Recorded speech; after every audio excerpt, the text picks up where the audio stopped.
জয়রাম বন্ধুরা, welcome to my blog and happy Ganesh Chaturthi সবাইকে। তো বন্ধুরা, আমি আজকে আসলাম দ্য ফেমাস গণেশ মন্দিরে, যেটা আপনাদের বরপেটা রোড আরও সর্বগের সামনে মন্দিরটা অবস্থিত, বেকি রিভারে। আমাদের Beki river which is also known as the life of lower Assam. আর মন্দিরটা আপনার NH-31 হাইওয়ের সামনে অবস্থিত। তো মন্দিরটা একটা কি ভালো লাগে বন্ধুরা, যে আপনার জলের একটা ঠান্ডা হাওয়া আছে একদম জলের সামনে মন্দিরটা, আরও আপনার পিপল গাছের তলে, আর অ্যাটমসফিয়ারটা খুবই কুল মন্দিরটায়। তো চলেন আসেন বন্ধুরা, তো মন্দিরের সামনে যাওয়া যাক, আমার সঙ্গে থাকেন।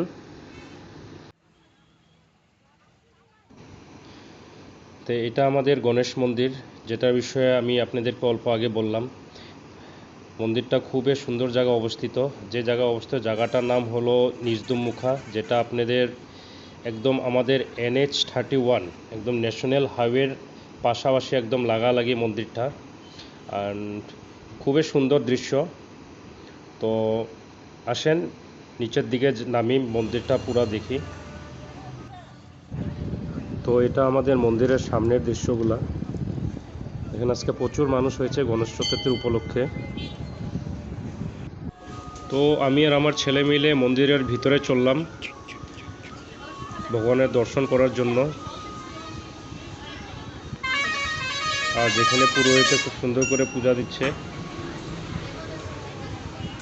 তো দেখেন আমার ছেলে ভগবানকে প্রার্থনা করছে, আর আমিও করলাম ভগবানকে প্রার্থনা। তো একটা কথা সত্যি বলি যে মন্দিরে আসলে খুবই ভালো লাগে। যে কোনো মন্দিরে আপনি যান না কেন, মনটা খুবই ভালো লাগে। আরও এটা আমাদের গণেশ মন্দিরের পূজারি, তো খুবই সুন্দর করে ডামরু বাজাচ্ছিল। আরও মনে হয় আমার সবাইকে টিকা লাগাবে।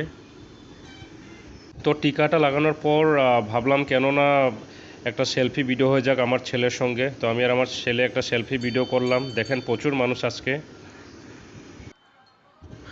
তো আমি আর আমার ছেলে সেলফি নেওয়ার পর আমি আগ বাড়ছি সামনের মন্দিরটাতে, যেখানে গণেশ মূর্তি আছে।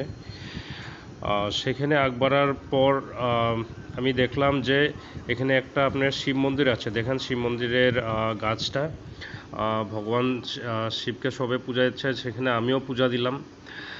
পূজা দেওয়ার পর যে গণেশ মন্দিরটাতে ঢুকলাম, যেখানে সামনের গণেশ মন্দিরটাতে ঢুকলাম, সেখানে দেখেন এখানে প্রচুর লম্বা লাইন। যেগুলো আমরা প্রসাদ এনেছিলাম সব এখানে জমা দিতে হয়, আর আমিও জমা দিলাম, আর এখানে ভগবানকেও প্রার্থনা করলাম। তো মন্দিরে প্রার্থনা করার পর তো আমি আমার ছেলেকে নিয়ে তো বাইরে যাচ্ছি।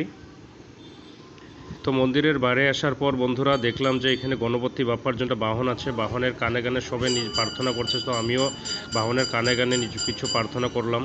তো বাহনের কানে সব প্রার্থনা করে আমি চলে আসলাম মন্দিরের পিছন ভাগটায়, যেটা আমি আপনাদেরকে প্রথমে বলেছিলাম যে মন্দিরটা একদম বেকি নদীর পাশে সামনে হয়, যেখান থেকে মন্দিরের খুব সুন্দর ঠান্ডা হাওয়া আছে। তো বন্ধুরা, আজকের ভিডিও এটুকুকে। আশা করি আপনাদের ভিডিওটা ভালো লাগবে, আর যদি ভালো লাগে প্লিজ লাইক অ্যান্ড শেয়ার করবেন, তাকি এর সে নেক্সট কোনো ভালো জায়গায় ভিডিও করতে পারি। তো আজকের ভিডিও এটুকুকে বন্ধুরা, bye, have a good day.